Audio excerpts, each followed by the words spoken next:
and now is the first big decision in this middle game. It is move 22. How can white proceed in this position? White decides to play d takes c5. It's a big decision and it looks quite ugly. You've got a center and you decide to break it up. But perhaps this is necessary to make progress. Hello, my name is William, and in this video we will be looking at the game Liren versus Anish Giri, which took place during round 5 of the Sinquefield Cup. The game began d4, knight f6, c4, e6, knight f3, d5, knight c3, bishop b4. This is the Rogozin defense. Bishop g5, h6, take, and now Liren plays a popular move beginning with queen a4 check. This forces the move knight c6, forcing it to an inconvenient looking square, because after knight c6 it looks like the c7 pawn will not be able to free itself so easily with the move c5. After knight c6, e3, castle, rook c1, preparing a rook recapture, but things change very soon. Rook d8 played. Giri was thinking for 4 minutes, but what else was he considering? Instead of rook d8, queen g6 is possible, threatening d takes c4, because the queen on g6 is very useful. It is attacking g2, so if you play take and then bishop takes c4, g2 will be hanging. Now, looking at this position, whose queen is better, black's or white's? I think black's is more useful, so in this position it is a good idea to enter the endgame, beginning with queen c2. After queen takes c2, rook takes c2, I would take white in this position. White has queenside pressure. White can play c takes d5, the bishop can come to d3, the rooks can double on the c file. Back to the game, black played rook d8, bishop e2, take, and now bishop takes c3 check. It looks like white should just recapture with the rook, but in the real game, b takes c3 was played to protect the d4 pawn. Firstly, let's have a look at rook takes c3. Bishop d7 threatens knight takes d4, drop the queen back, and after e5, d5, knight e7, black has a nice position. Black will free the position with c6, and then he has a very good game. For example, after castle, c6, take, e4, knight g6, and then the knight can come to f4. Black has a nice position. After rook takes c3, black could play e5 straight away, and after take, black is fine with his queenside majority. Back to the game, b takes c3 was played to support the d4 center.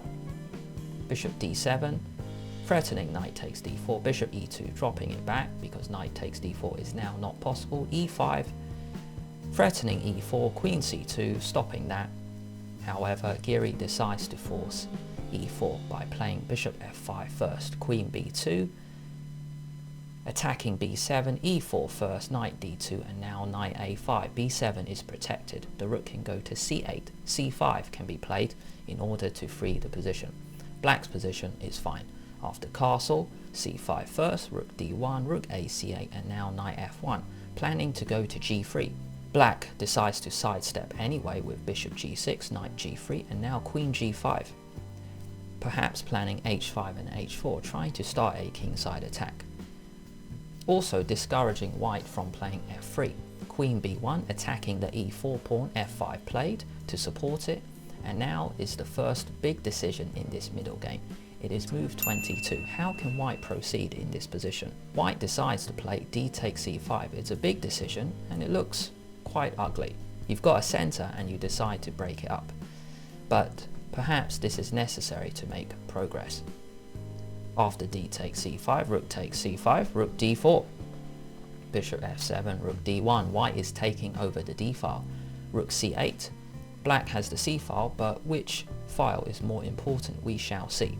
White's worst piece is the bishop on e2. It is not doing anything at the moment, so it is time to reroute it with bishop b5.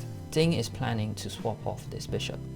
It doesn't really have the idea of going to d7, attacking the f5 pawn, but here I think Giri makes a big mistake with g6. It turns out the black squares around the king will be very weak, as we shall see in this game. Knight e2 rerouting to f4. Also, it could reroute to d4 once the d4 rook has moved. Queen f6, bishop a4, queen e5, bishop b3. White is slightly better. White has successfully rerouted this bishop and it will come off for either the knight or the bishop. Black now decides to play knight takes b3, and after a takes b3, rook c7, c4.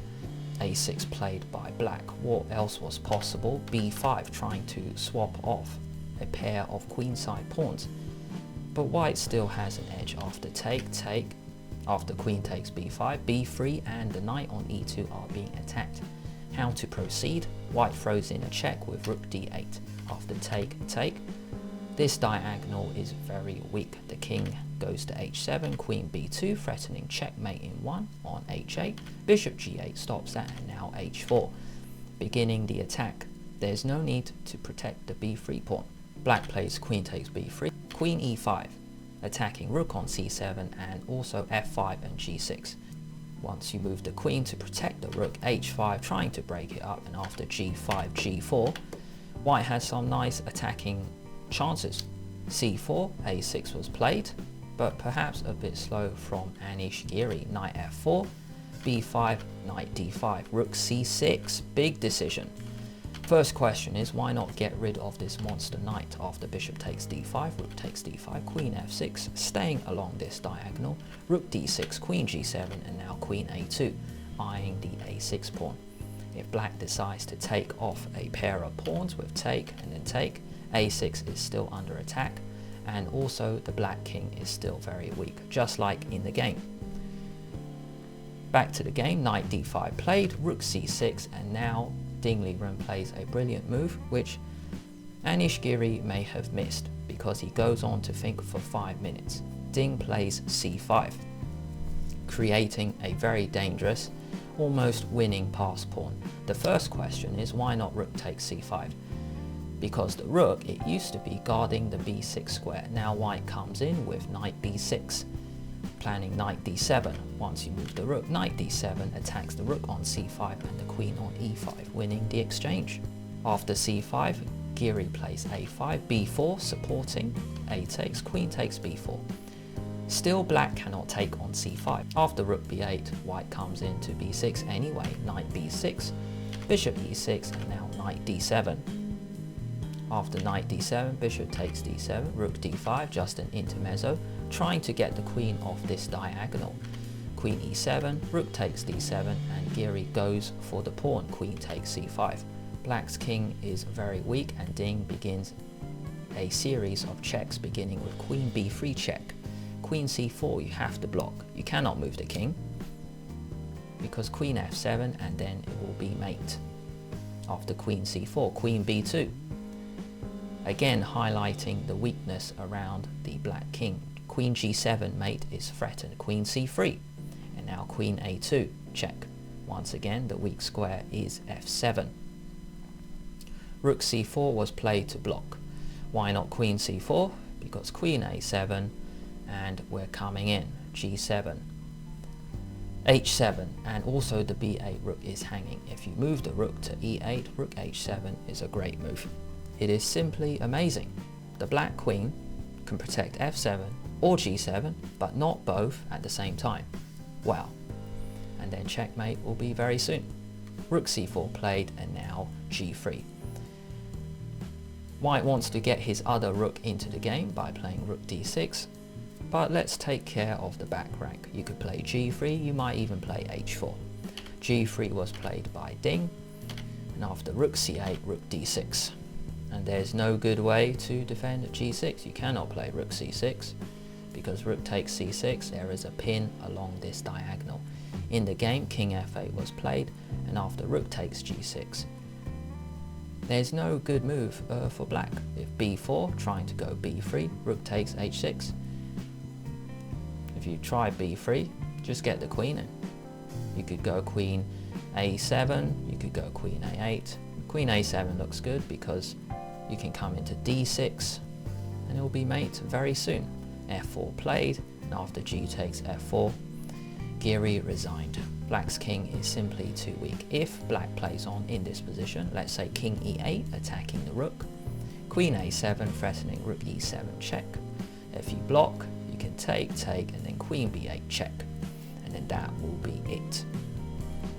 If you go king e7, rook h7 check, picking up the rook on c7. If you go king d6, you can play queen b6 check, queen d8, or you could play it simple. You could just go rook takes c7. After queen takes c7, queen b4. Check is good enough. A fantastic attacking game by Ding Liren. Thank you so much for watching. If you enjoyed this video, then why not like the video and hit that bell to get notified each time I release a new video. Plus check out all the other videos I know you'll love too. Until next time.